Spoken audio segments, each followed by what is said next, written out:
Boy, you know you make me float. Boy, you really get me high. Ooh, that's you. Friends, we're back. We're Black and Curious. I'm Kandron. What's up? What's up? It's your girl Dehjai. And And we thought, yes, and today we're going to be talking about our kind of people because it is a new show, all black cast with fine ass Morris Chestnut. And I thought it would be fun to like do little reviews of the show every now and again. So every now and again. Yeah. This is outside of our normal reality recap style. So yeah, exactly. We're doing it separately. What are you? It's scripted television, so you know we got to do it separate. Yeah. Okay, so today I'm having the 19 Crimes California Red, I think is what it's called. I love this. Yes, I love it too. It's my favorite. I had it, but it's good. I am having rosé with a splash of Chambord because I am extra. Can't talk about me no more. Delicious. Oh, I'm gonna do a video.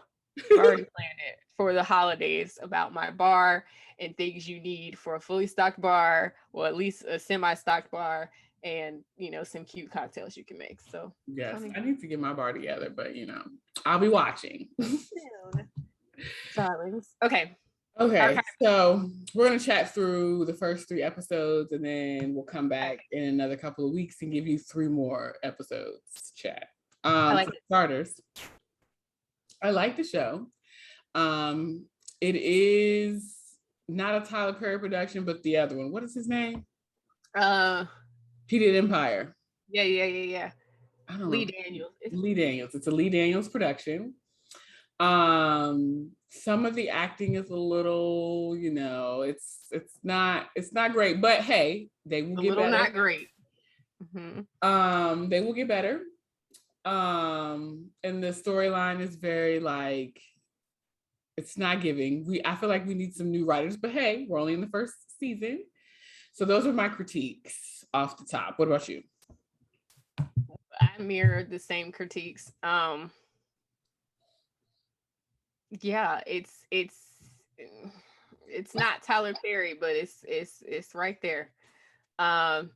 It's giving. It's sort of the same as like Empire and how Lucius started out sick and didn't really know. Wasn't that part of the Empire, start of the Empire? I feel like the first season, he wasn't sick until maybe the second season. Okay, well, maybe I'm mistaking it because I watched. The first season was the coming home of Cookie and her like, oh, I'm a part of this company.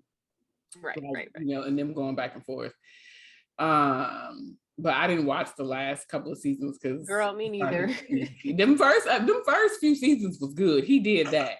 Somebody on Twitter said, I feel like we all missed the episode of Empire and just never went back. This is true. I was like, that is accurate. It was gone. Like, all right. And I think I was DVRing it and everything. It was just like, I just don't care anymore. And I just deleted them all and moved on with my life. Hello. But in the words of Issa Rae, supporting everything Black, I am of that ilk, like especially like with something that's just starting, I can get into it. And I enjoyed the first episode. I thought it was going to be interesting based off of that first episode. And then as things have progressed into episode 3, I'm just kind of like, this is very predictable. Yes. We have Papa Pope being Papa Pope in our kind of people. I feel like it's just, like you said, it's predictable. The writing's not great. The acting's not great on some of the people, including, God bless her. Like, I think she's beautiful, but Yaya is not very good. She's not a great actress. Mm-hmm. I mean, she was bad in the Whitney story, so there's that. But there are people that believe that she really did that well, and I was like, I saw all of 10 minutes for the Whitney movie on Lifetime, and was like, girl. I don't know that I watched the whole thing either. It was crazy. I was like, okay, this is not giving what's supposed to be gay. Not for me. It's very. I'm gonna keep watching. The story, I think, is good, albeit a little predictable, but I think the story itself is good. I like that it's not just, I don't know how to say this correctly, There's but conflict that I appreciate. Yeah, and I think I also appreciate the fact that there's, like same-sex relationships within, and like I feel like those are the type of things that haven't been always discussed within those types of circles. Is so that is adding a level of interest to the story that maybe wouldn't have been there before. Yeah, so I'm underwhelmed, but I'm gonna keep watching. So let's get into episode 3. Okay. The first 2 episodes are really getting introduced to everybody. And let's give some background first for anybody who is watching this but doesn't watch the show. Oh, yeah. Go ahead. Okay, so basically, this is about a family, a wealthy Black family living in the Bluffs? Okay. That's what it is. It's the Black Martha's Vineyard area. Right. But it was called, I think it's historically, it is Bluffs. BLUFFS, I think. That.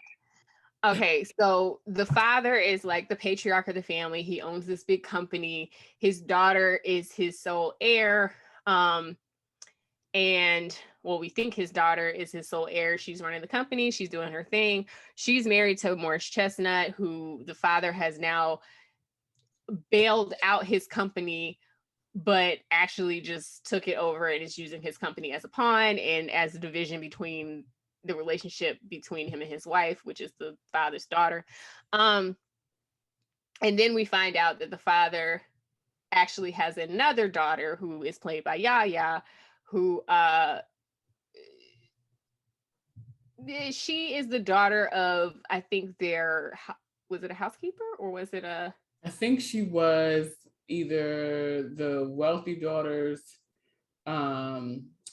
mother's like personal assistant or like. Yes, he has a father. I mean, he has fathered a child. Maid or whatever. He's fathered a child by someone who used to work with them. And then work for him, correct. And then basically like ran her out of town, put all kinds of dirt on her name. She dies. I guess somehow I'm sure he probably gave it to her as a hush money payment, some sort of deed to some house there. She dies. Her daughter returns to find out really what happened to her mom because she doesn't believe the stories that were put out there. She has her own. She didn't even know, like the drug dealing thing. Yeah, that's so. Yeah, simple. Yeah. So she's back trying to figure out, what happened to her mom, trying to figure out, what to do with this house that she's inherited, all of these different things. And so come to find out, she's actually related to these people.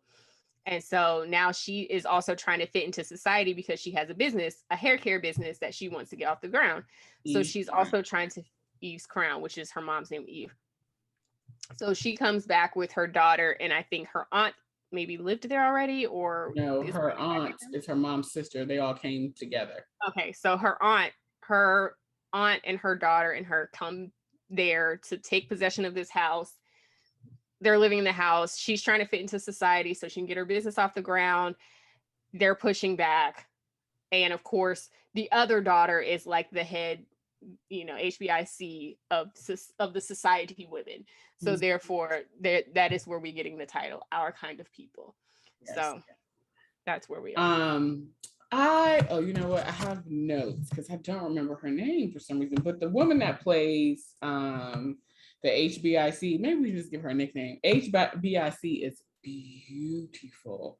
She is beautiful. Oh my God. She is so stunning. She reminded, at first I thought she was the actress that was in Them, which was a show on Amazon Prime, but that's a different woman. But they look kind of similar, but oh my God, beautiful, beautiful, beautiful, beautiful. I've seen her before. She was in Let's Stay Together, which was on BET, I want to say. It was like a BET original show for a few years. I knew I had seen her before, but I couldn't place her. HBIC? Her name is Nadine Ellis. Nadine Ellis. There we go. That's what I thought. Okay. Her character name, let me pull up the notes. Leah. Yeah. And Yaya plays Angela. So. Where is show notes? I'm like, where? You know what's really irritating me about our kind of people, just without giving too much away before we talk through it. So Lance Gross plays this guy. Fine. Okay. Tyreek. Lance Gross is my kind of fine. Okay. He's just beautiful. And he's a Howard alum. My homegirl went to school with him. Okay. So he plays this guy who is the former security guard of Papa Pope. And no. His dad was. Yes. Right. His dad. Okay. His dad was the former security guard of Papa Pope and got killed protecting Papa Pope. So Tyreek, Lance Gross. We are really naming these characters. Y'all finna be confused listening to us. That's okay. Okay, correct. Especially me, but I'm gonna try to keep it cute. Okay. So Tyreek is doing Papa Pope's dirty work, and the fact that in love with her too, like but the fact that she can't see through that is like ridiculous to me because she knows that they're close. And I'm like, there is no way I would have let that man in my house to install a single thing. Period. Well, I think, okay, so we can start there. Totally. I also kind of feel like she just assumed that he was another one of the wealthy elite of that area. And that he knew them, but he may not have been affiliated in the way in which you're speaking about, which I could see in terms of, you know, like, had he never said to her, which I think eventually he did say that he was raised by him, but like had up until that point, there was no reason for her to have any suspicions of his character. Okay, maybe I'm just a suspicious person because I would have been suspicious of him off rip. Because who are you and who do you belong to? None of these people have accepted me whatsoever. I need to find out who you are. Right. And I'm getting ready to ask all the questions. I'm about to be on the internet. I'm getting ready to be everywhere to try to figure out why you in my face. Right. Why are you in my face? The other thing that I found super interesting too was like there was a point in episode 3 where Leah and Tyreek, as we're calling him, were having a back and forth, and he was like, he said something that she did to him when they were at boarding school, because Leah made it a point to separate her kind of people from him because she considered him the help. Yeah. And I'm like you over here getting a handout, so let me make it known that you're not one of me. You're not one of us.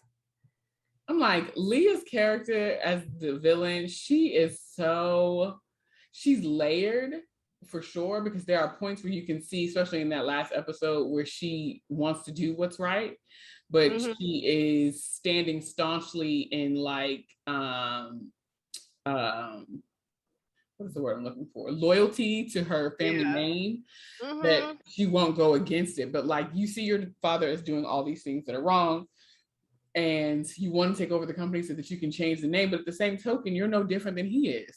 Correct. I'm the part that made me feel like she was more human and layered is when she had that interaction with her daughter. Yeah. Did you get to that part yet? So basically her daughter is full on white womaning everywhere. She is queer. I never know which way to go. So she's queer and she's in love with this girl. And so, you know, there was like a boat scene that I don't even actually remember what happened, but she was like trying to make it seem like the other girl wait, no, that's not right. So the daughter, we're gonna call her Kennedy, because for some reason I don't remember her character's name. I'm gonna look it up. Let's not call her nothing crazy. Hold on. I said Kennedy, child. Lauren. Her name is Lauren. Okay, so Lauren was partying on a boat. I think this is in episode 1. She was partying on a boat with her brother, her girlfriend that she introduced as her best friend, and Angela's daughter, who I don't remember her name either right now. Angela is Yaya Nikki. DaCosta. Okay, Nikki. Mm-hmm. So they had, I think it was the girlfriend of Lauren that had invited Nikki to the boat party, to the yacht party. Mm-hmm. Everybody's drinking, getting drunk, and they're having a good time. And somehow or another, Lauren tries to kill herself, but it is portrayed as the girlfriend tries to kill herself, and it is portrayed as though Lauren pushed her over the boat. Right. And the girlfriend also says that Lauren pushed her over the boat, but she recants and says, like, that's not true. Basically, she was just mad because Lauren wasn't claiming her. So, I mean, these are high schooler children as well. So, yeah, and the anyways. girlfriend drops her cell phone in Nikki's purse, and Nikki sees that they are more than just best friends. Correct. So now it's come out that, Lauren is gay. Lauren is some version of queer. And so she said, I am gay. Oh, she says I'm gay. Okay. Yeah. In episode 3, she says to her grandmother, who is You're right, she did. Morris Chestnut's mother. I don't remember his name either, but his real name is Morris. So she says to the grandmother that, Grandma, I am gay. Right. So anyways, she catches Nikki kissing her girlfriend because the girlfriend kissed Nikki. Correct. But they've been flirting. I mean, not flirting, but they've been kind of canoodling a little. They've been canoodling a little bit on the side. So basically the cousin and the girlfriend have been canoodling, right? Yes. And she catches the girlfriend kiss Nikki, her cousin, and then embarrasses Nikki at the cotillion coming out thing. Girl. And so horrible. So what do you call that lady's name again? Nadine, Leah. When Leah, I got the names up. I can't even keep them straight. I can't either. So when Leah, her mom, is like chastising her, she's basically like, I cannot believe you are this way, and I can't believe it's because I made you this way, basically. I mean, ownership. Right. And that was the first time I really saw like a crack in her like steely exterior, because it's like, it's one thing for you to be that way, it's another thing to realize you've made your child a horrible human being. Yeah, but I think also for Leah, I've been seeing the cracks. I've been seeing like she's walking this line of loyalty and also wanting to be her own person. Even in her interactions with Angela, who is the newly found sibling, there are moments where you can see it in her face in their conversations, like Leah is like, bitch, no, I don't like you, I don't want any parts to do with you, but you make a lot of sense. Yeah. None and also is your fault. Right. And also she had even a moment of like, mother to mother, like, I get it, it's not easy. Yeah. So she has some humanity in there, but she just don't be wanting to let that shit show. Like, she does not want to be, you said it best, the cracks are happening, but she doesn't want anyone to see the cracks. And she doesn't want, because she is one of those people, and probably her dad raised her to be like a person who any sort of cracks are weakness. Yeah. And so she sees all of that as very much weakness. Totally agree. I think that my hope is that eventually she will leave this idea that there can only be one, and figure out a way to unite with her sister, because as a financial corporation, which is what Leah hails from, a large conglomerate corporation at that, like, that's a better story than the one of you feuding with your sibling. Yeah, and I think I think ultimately that's what's going to happen. And I think we're gonna see, in like, if they get more seasons, in the seasons to come, I think we're gonna see Angela, that's her name, right? Yes. The sister. We're going to see Angela's morals being questioned to be a part of that family. Sure. Like, she's going to have to make some decisions about that. In order to like claim her birthright or be a part of their family. She's going to have to either prove her loyalty or decide that this is too much for her.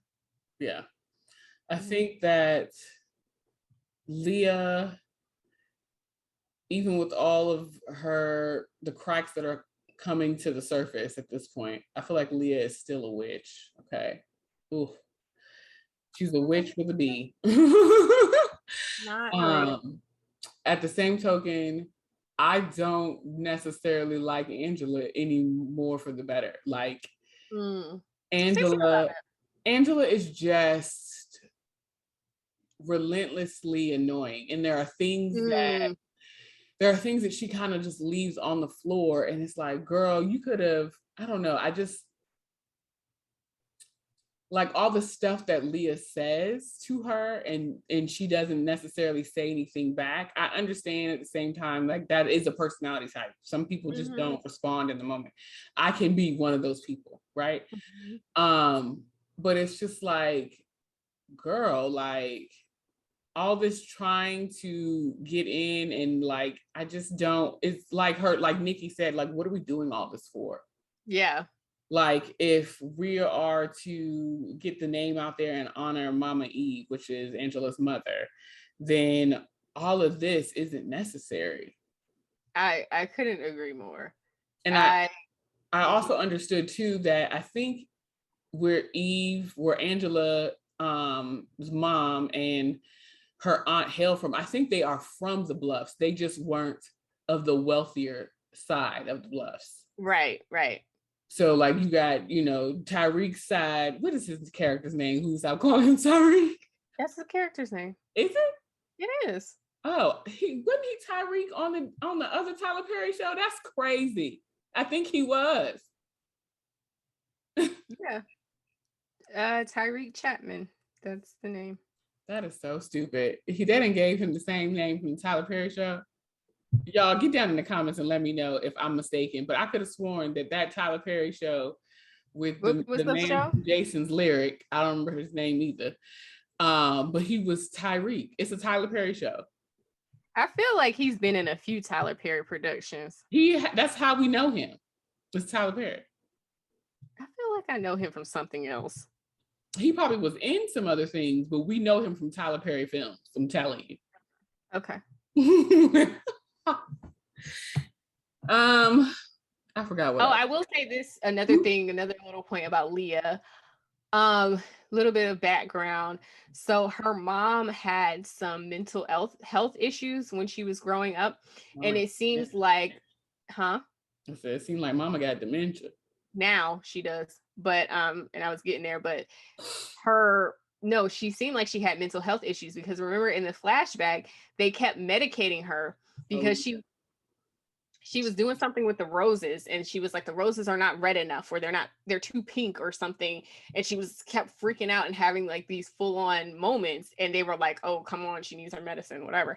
And it seems like finding out that Angela existed and that Angela's mother was pregnant at that time really kind of sent her over the edge. And now we see that she is in, I guess, like some sort of facility, and she seems to have dementia also. So I think not Angela, what's the other one? Leah. I think Leah really had to raise herself without like she sort of, for lack of a better word, it's sort of like an Olivia Pope thing. Like her dad raised her steely, and like she never had a mother's touch to kind of soften her a little bit and give her some nuance. Like he raised her to be very like black and white, and it seems like a lot of the nuances around her as a mother and those types of things. And motherhood softens her. Yeah, I think maybe becoming a mother softened her, and it seems like before that she was very like masculine, black or white, raised by her father to be the heir. Yeah, totally see that. I also think that her father is going to be the ending of her relationship, ending of her marriage. Absolutely. Because she's constantly lying to her husband. Yeah, absolutely. And like now he's investigating her. In episode 3, we see that she is being she's been lying, and he knows that she's lying, so he's now like looking into all of her documentation and her files and stuff. And it's just like, that is grounds for like some it's finna pop off. Yeah. And now he done called in his ex-wife to do some digging around on Papa Pope. That is not his name, but that's what we're gonna call him, because he's being Papa Pope in this same. He really is. It's giving Papa Pope. Yeah. It really is. I'm like, I think he so enjoyed being the actor so enjoyed being a villain, because he's always kind of been like the, do right, classy character. Mm-hmm. So I think he so enjoyed that role that he is like, oh, I'm gonna villain it up. Like, reprise ho. Okay, we back. Oh, we back. We're all over the place with this review, but hey, we're doing 3 episodes in one. Yeah. So, is there anything else going on that's interesting? I feel like the son is going to be heartbroken when he realizes that Nikki is in like some sort of grouping with the best friend of Lauren, because he was feeling Nikki, and then like now they're also knowing that they're related. So I feel like that's still going to be, I feel like that story is going to be something that come up. Okay. He was interested in her before they knew that they were cousins. Mm-hmm. He was the one that convinced her to come to the party with the best friend. Yeah. I do want to see them flesh him out a little bit. Yeah. And I think they probably will, because, the boy, the first son, and he looks like he's older than Lauren. So, it's the son that's the heir apparent. So I'll be curious to see how they flesh him out. But it's like, he an heir too, because the father's company has been absorbed into the mom's company. Yeah, but the mom's going to need an heir too. And Grandpa has Papa Pope has Parkinson's that he's just revealed, and it seems to be progressing very, very rapidly. Yeah. So I truly hope that he does not remember seeing Angela and Tyreek shuffling out of his office. Girl, if he wasn't going to remember, we would not have seen that. He's gonna remember. I'm so annoyed though. I was like, that's so cliche. Like, they could have made it so that like he strokes out and don't remember for at least like a couple of episodes, and then they might. We haven't seen him wake up from the stroke yet, so or wake up from the heart attack, stroke, whatever he was having, seizure.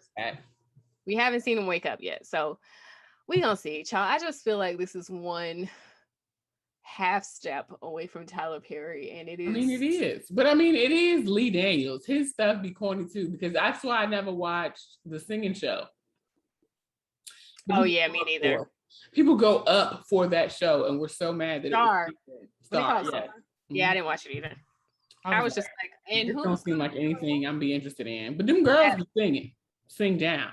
The girls were singing. I was interested, or I was curious for like a half an episode. I don't think I ever watched it though. Like, I was curious for like a half a second because of Miss Lawrence. I think Miss Lawrence is hilarious. So I was like, oh, maybe I'll watch for Miss Lawrence, but I never did turn it on.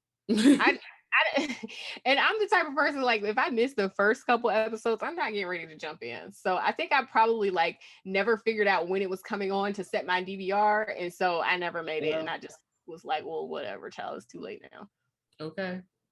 Yeah. Speaking of a DVR, I might need to invest in that.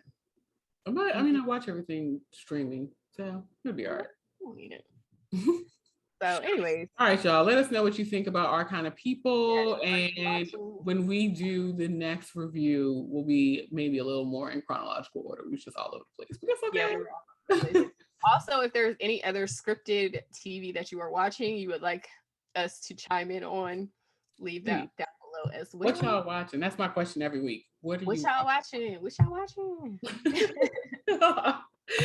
All right, y'all. Follow us on all the socials. Of course, it's Black and Curious on everything. The only one that's different is Twitter. So put an in between Black and Curious. And until next time. It's all below.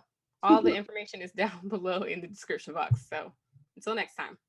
Peace out. Boy, you know you make me float. Boy, you really get me high.